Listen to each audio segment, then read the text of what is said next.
Keeping up with our motto, let learning be a joy and teaching a pleasure, here we are with the remote teaching and learning process to bridge the gap. Happy learning to all students.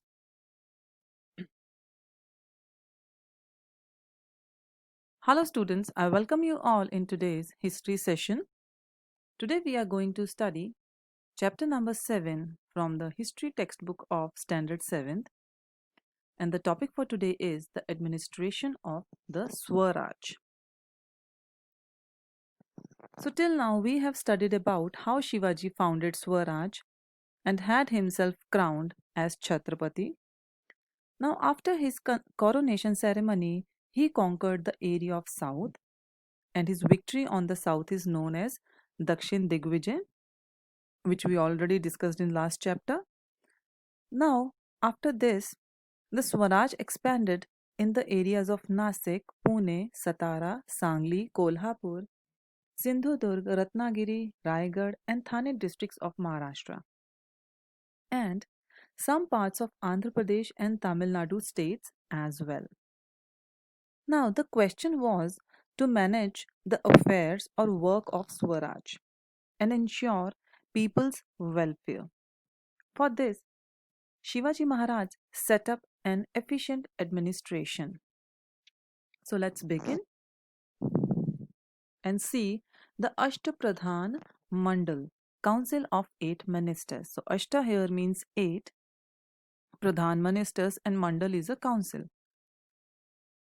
So, at the time of his coronation, Shivaji appointed a council of 8 ministers. The whole administration of the Swaraj was divided into 8 different departments. And for each department, a head was appointed. These 8 heads of departments formed the Ashtapradhan Mandal. Now, let's see which are those 8 heads and their designations, and we will also learn about their work. So here you can see the name of the ministers and here designations. First one is Moro Triambak Pingle. So his designation was Pradhan. So his work was to running the administration and making arrangements for the conquered territories. So whatever territories Shivaji was conquering, winning, so taking care of all these territories was under him. Ramachandra Neelkant Muzumdar, and he was working as Amatya.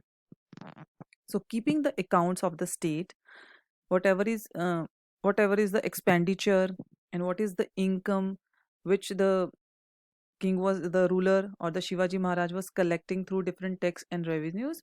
So keeping record of all these things was under him. Next is Annaji Dato. He was working as Sachiv. So preparing royal edicts. If you know that students at that time communication was done through papers. Okay, so he used to write official letters and making an official letters, and he used to write letters regarding to laws also. So whatever laws were made, he used to write them. Next is Dattaji Triambak Vaknis. He was working as mantri. So he was working as correspondence. It means his work was to keep the record of the development of Swaraj. Whatever the progress the Swaraj, the people were making, so he was keeping the record of that. Next was Hambir Rao Mohite, Senapati. So organization of the army and the protection of the kingdom was under him. Number 6 is Ramchandra Triambak Dabir Sumant. He was working as a foreign relations minister.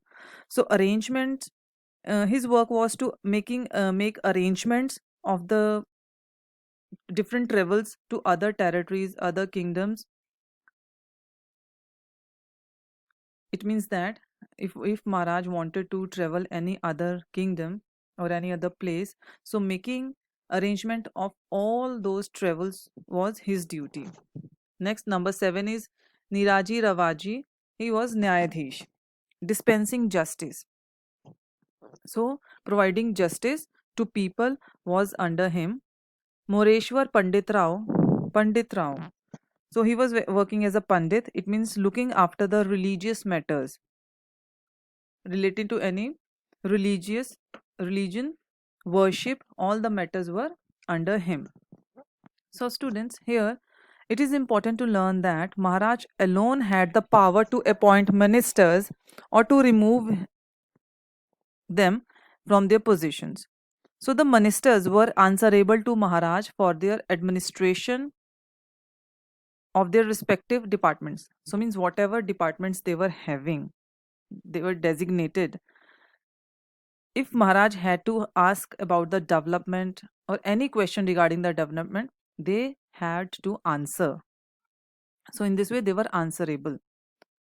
Next, Shivaji Maharaj selected the council of these ministers on the basis of their merit and achievements. Okay, if they are capable, they will be appointed.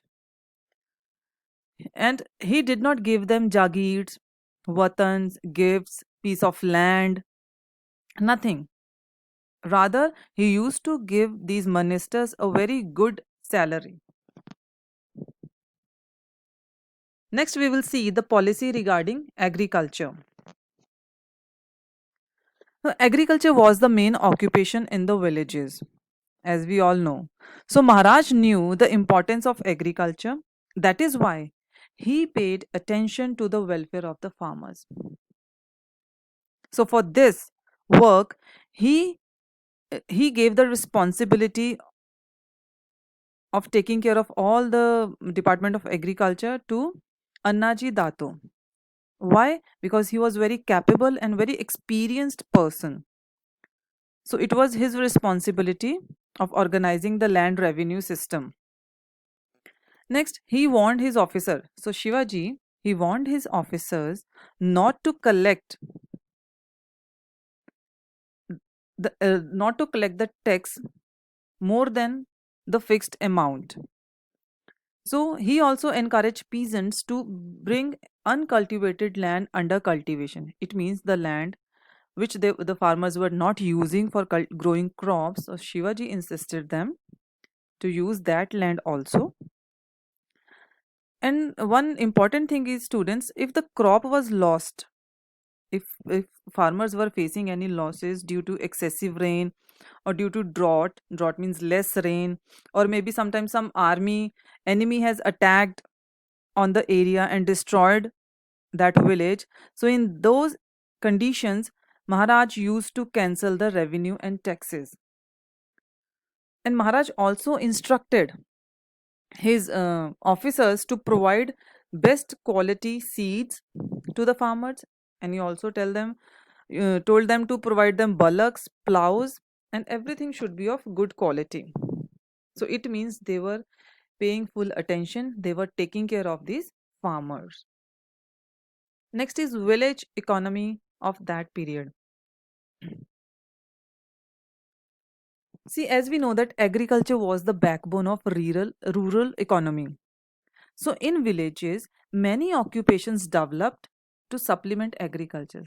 It means with agriculture, many other small occupations also started establishing. Artisans in the village produced goods and fulfilled the needs of the local people. Artisans like potters, handicrafts, cobblers, and many more. So whatever they used to produce, their needs were fulfilled within their village itself. So it means the village was a self-sufficient unit. They did not require anything from outside. But it doesn't mean that they were not doing trade with other regions, other areas. But the basic needs were fulfilled within the village itself. And farmers gave a definite or a fixed share from their produce to artisans, and that uh, produce, or we can say that part which they used to give them, was known as baluta. Whatever they used to produce, manufacture, they give a small part to these artisans, which was known as baluta. Next, we will see the trade and business. So students, Maharaj knew that a kingdom does not prosper does not flourish without an increase in trade. So it is very important to encourage, to give importance to trade.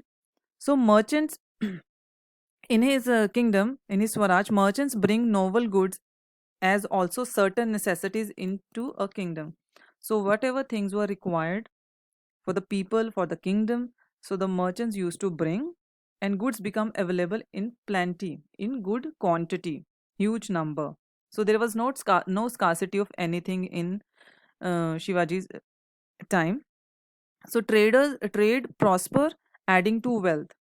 Okay, and trade also flourish, and when the trade or any business flourish, increases, the wealth also increases. So the view that Maharaj took of merchants is seen in Ajanya Patra. What is that? See, Ajnya Patra is a official letter or a document in which Maharaj has mentioned about, described merchants as follows. What he said, that merchants are the ornaments of the kingdom and the glory of the king. It means merchants are very precious, very important for any kingdom. So it was the policy of Maharaj to protect industries.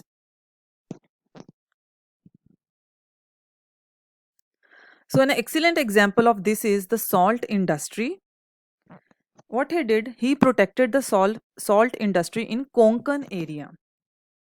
You can see this red part in this map. On this map, it is Konkan area. So at that time, traders, the businessmen, traders or merchants, they used to import. Import means getting something from other countries or other states, okay, or other kingdoms, as you can say, during that time. So at that time, traders imported salt from the Portuguese territory and sold in Swaraj. It means they used to buy the salt from the Portuguese territory, bring it to Swaraj, so that is import. That affected the local trade in Konkan area because it was coming from outside, and the local traders who were doing salt trade in Konkan area, their trade was facing loss. So Maharaj charged heavy duty on the salt imported into Swaraj from Portuguese territory. So why he did so? His intention was that the salt imported from the Portuguese territory would then cost more. See, if when Maharaj put heavy duty, heavy tax on that import, then automatically that salt will become costly, and their import will also be decreased. So what will be the result? The local trader, their business will increase. Okay, so its import would decrease and the sale of local salt would increase. So that was his purpose. So he wanted to take care of the local trade as well. Okay, so that's why he implemented this policy. He put heavy taxes on uh, Portuguese salt trade. Okay, so that's all for today, students. I hope you understood everything. So we will continue the same chapter in next session. Thank you so much. Have a nice day.